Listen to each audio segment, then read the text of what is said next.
Cyclone Ditwa has brought the worst devastation to Sri Lanka in decades, and the tea-growing heartland bore the brunt of it. Over the past week, our correspondents in Uva in the central province have described a landscape transformed, slopes stripped bare, entire valleys reshaped, and once lush tea gardens cut through by deep scars of mud and rock. The human toll is staggering. The National Disaster Management Center lists 410 confirmed dead and 1,800 injured, with 336 still missing, many from hill country plantation communities where worker housing collapsed under massive landslides. At least 10 bridges were damaged and additional disruptions to rail and power networks nationwide. Rescue and relief workers report 15,000 homes destroyed and 200 impassable roads. More than 400,000 Sri Lankan families have been affected, and over 233,000 people remain displaced in emergency shelters. For the tea sector, the damage is immediate and long-term. In Badula district, especially in Bandawarlia, Apatali, Ila, and Willamata, entire hillsides of mature tea have been wiped out. Some estates have lost 40 to 60% of their standing bushes. Internal estate roads and several smallholder buying centers have been destroyed. State-owned tea factories, however, were largely spared. In Kandy district, where a single highest death toll was recorded, landslides have cut off critical hill routes, leaving factories idle and green leaf stranded. Nuera Elia has also seen widespread disruption, with slopes destabilized and worker communities displaced. Matali reports severe mudflows and high household destruction. Many estates estimate it will take months to rebuild roads, replant fields, and restore worker housing. Beyond the physical destruction, the social fabric of the tea lands has been deeply shaken. Many workers have lost homes, family members, or both. Labor turnout has collapsed as communities focus on recovery and search efforts. As the situation develops, TBIZ will continue on-the-ground reporting. But the message today is clear. Cyclone Ditwa has reshaped Sri Lanka's tea country, and its impact on the global orthodox market will be felt into 2026. Zara Afshar, Legal and Human Rights Counsel at Ahmad Tea, commented on the situation in Colombo in this eyewitness report published on LinkedIn. I'm back in Colombo now, and the rains have stopped. The sun is out. The flooding in the city has gone. But I know that's not the case inland and around the rest of the country. Up country, we're hearing that a lot of the roads have been destroyed by landslides. The tea estates are even more cut off than they were before. Some are even saying that it'll be hard for them to have food, to get access to food. Rations, the electricity and the phone lines have been down for days, and people can't access the tea growing regions because there are just literally no roads going up to the up country. So it's going to be a tough couple of months in Sri Lanka, especially in agriculture and farming. A lot of the food has been washed away, crops have been washed away. The tea plantation is a little bit more resilient, obviously, but the new plants have all been washed away, and the soil erosion has been really, really devastating for the estates. Some housing have been washed away. Some of the tea workers' houses have been washed away. So it's hard to really know what the damage is at this stage, but we're really working hard to find out and see how we can help. The phone lines, as I mentioned, are down, so it's going to take a few days. But I'm not going to be able to travel to the tea estates, which is really sad. And it's really sad that I was here to witness all of this. But in a way, it's been really insightful for me to really understand the climate conditions, weather patterns, the vulnerability of the region. We take it for granted that tea just appears in our tea bags, but there's a lot that goes into it. And farming is so fragile. This is Nalanja Silva reporting for TBiz from Sri Lanka. We first felt the effects of Cyclone Ditwa on Thursday. On Thursday, we were working on a renovation at the foothills of Adams Peak or Suripada, because the pilgrimage season that runs from December to April was a week away, and we were finishing up the last parts of our renovation. And in the morning, one side of the building, the land gave way, it slipped. This is due to almost 3-4 days of constant rain. So we pulled everyone out of the building, we sealed the area off, and at the time we didn't realize what was coming in and what was in store. So we'd spoken to a geologist. He had agreed to come and see us on December 6th, and we stopped work. That night we were hit with torrential rain, very high wind, which knocked out the power supply, which knocked out the phone lines, and we saw another smaller slip on the other side of the building occur, which went down into the river. And we weren't aware of what was happening island-wide, because we were at the base of Adams Peak. At one point, we thought that there was a helicopter landing, because that was the sound that we heard. We thought we had a helicopter right overhead of us, but it wasn't. It was actually an extremely large landslide that was triggered 3 kilometers up, and that landslide that triggered 3 kilometers up came down on the other side of the ridge line into our property, taking out a temporary shop that's set up for the pilgrimage season and wiping out a very large chunk of land. And I think what needs to be emphasized here is that that area of land had zero development on it. That was a large part of it was virgin jungle. That hasn't been touched at all. There's no trekking routes up there, so totally untouched. It has just given way. That tells you the sheer weight of water that has fallen in the last few days. From there, we were totally cut off. We'd heard about 3 other landslips that had happened from the town of Nalathania to Muskelia. So there was one at Mohiniella, one at Rakatan, and another one at the junction of Mausakele Brownlow. One of our individuals who works for us, her family's from Badulla, and she had unfortunately lost 2 of her uncles, and a whole village section has disappeared to landslide. Many of our staff in Colombo are actually underwater due to the flooding that came down from the hill country into the low country, where we've struggled to communicate with everyone across the island because we've had no water. Well, in Nalathani we have had water, but we haven't had any power. We've had no cell signal, and the cell signal now remains cut off. And as you can imagine, the pilgrimage season that has happened every year religiously has been pushed back. It's the 3rd of December today, as I'm speaking to you, Dan, and today was the day that we were meant to have brought the priests in and settled them into the temple at the top of Adams Peak. And today was meant to be the start of the pilgrimage season, which is a full moon day.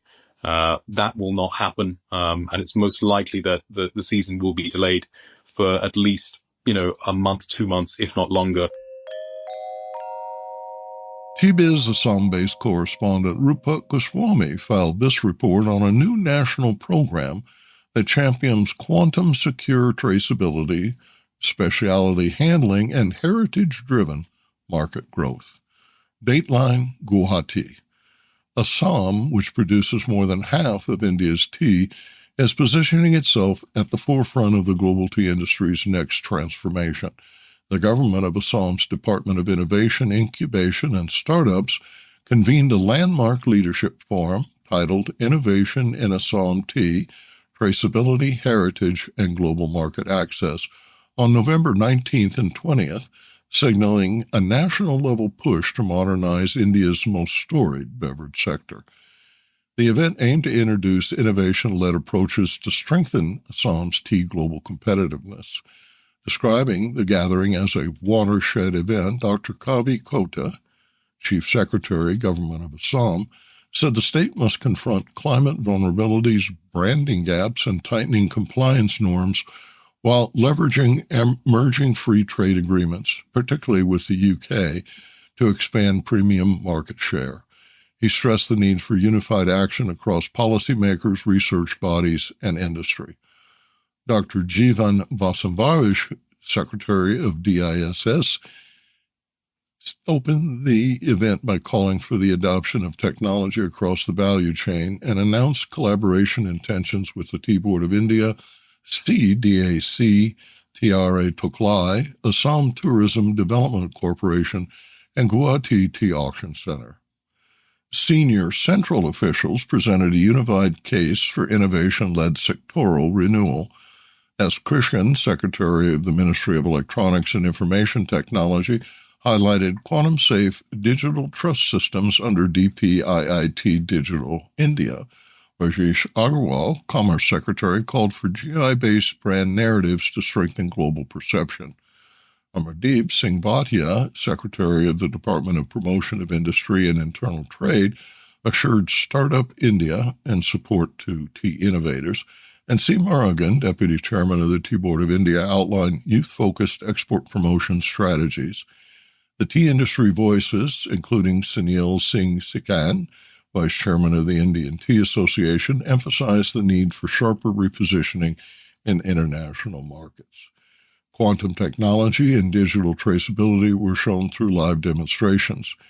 A.J. Chowdhury, chairman of the National Quantum Mission, illustrated how quantum sensors, gravitometers, magnetometers, can enhance plantation precision and soil carbon assessment. TraceX technology demonstrated blockchain trace QR traceability, providing end-to-end transparency for global buyers. And panels led by sector experts, including Sakit Kumar, Joydeep Phukan, Raj Baru, Ishtapreet Singh, Mahatma Venkatesh, and others, addressed digital traceability and data security, export readiness for stricter MRL and sustainability norms, specialty consumption trends in Gen Z formats, and heritage estates as innovation hubs. The emerging consensus was that Assam tea must compete on assurance, value addition, and provenance, not volume alone. The forum witnessed the exchange of 4 key intents of association, laying the groundwork for long-term technical and market reforms. Number 1, quantum-safe digital infrastructure for traceability. 2, tea tourism circuits in Assam. 3, National Tea Innovation Challenge. And 4, export accelerators for Assam tea startups and MSMEs. Taken together, these initiatives aim to future-proof Assam tea against global standards while enabling homegrown innovation. Tea-Biz correspondent Anne-Frédérique Dairaud attended the gala presentation of this year's AVPA Awards. She writes, winners of the International Teas of the World contest gathered in the Peruvian Embassy in Paris this week for a festive presentation of medals. The event, now in its 8th edition, is organized by AVPA, the Agency for the Valorization of Agricultural Products. Participants this year submitted more than 300 teas and tisanes from 18 countries. AVPA awarded 161 medals, 31 gold, 28 silver, 29 bronze, and 73 gourmet medals, signifying their gastronomic appeal to the French palate. The standout performer in 2025 was Taiwan, which continues to lead the competition's top tier. Taiwan earned 8 gold medals, mainly for high-altitude oolongs and innovative black teas that showcase the island's deep craftsmanship and terroir-driven style. China followed with 4 golds, mainly in the oolong and scented tea categories. In comparison, India secured 3 golds, all from the Darjeeling region, an impressive display focused on first flush, white, and second flush artisanal lots. Regionally, East Asia remains the strongest area by far, with Taiwan, China, Japan, and South Korea collectively winning more than half of all the gold medals. South Asia, led by India, stays competitive, but mostly wins silver and gourmet categories rather than gold. Africa and Latin America, while not receiving top rewards this year, are well represented in the gourmet and fusion categories, showing strong growth among small and emerging producers. Director Philippe Juglar expressed, quote, our sincere thanks to the Embassy of Peru in France, especially to His Excellency Ambassador Rolando Ruiz Rosas Cantanario, for their warm hospitality and invaluable support, which played a major role in the success and quality of the event, end quote. The AVPA structure, judging teas according to the gastronomic criteria rather than a traditional origin standard, continues to reward creativity, aroma complexity, balance, and potential for culinary pairing. This year's results underscore a widening field of producers who are treating tea as a crafted specialty product rather than a commodity. Ksenia Kasherskaya Hilip, who manages the competition, said the quality of teas entered in the contest continues to improve, both in aroma and technical skill, reflecting increasing expertise and a strong dedication from producers worldwide. Once again, we were excited to welcome outstanding teas and infusions from many countries, showcasing the contest's geographical and cultural diversity. A notable recent development is the participation of 5 new French tea plantations, compared to only 1 in the previous 3 editions. Some even presented multiple teas and received awards.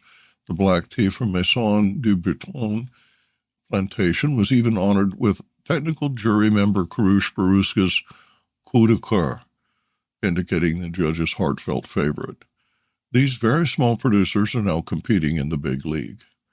Several diplomatic missions attended the event, especially those from Saudi Arabia, Azerbaijan, Brazil, China, South India, South Korea, Portugal, and the United Kingdom, as well as Sri Lanka. Their support underscores the importance placed on sustainable development and promoting small tea producers, and they were the ones who received awards when the producers couldn't attend. The AVPA recognized Karine Baudry, president of the technical jury, and all members of the technical and gastronomic journeys. Their expertise, availability, and professional rigor were essential to the success of the 8th edition. Without their skills and dedication, the contest could not have achieved the level of excellence for which it is known, said Juglar. Business Insight. This 8th edition confirms the international tea community's growing commitment and reinforces AVPA's mission to promote high-quality teas from diverse terroir. For the global tea trade, these medals serve as indicators of rising origin, shifting flavor trends, and the premiumization of loose-leaf tea worldwide.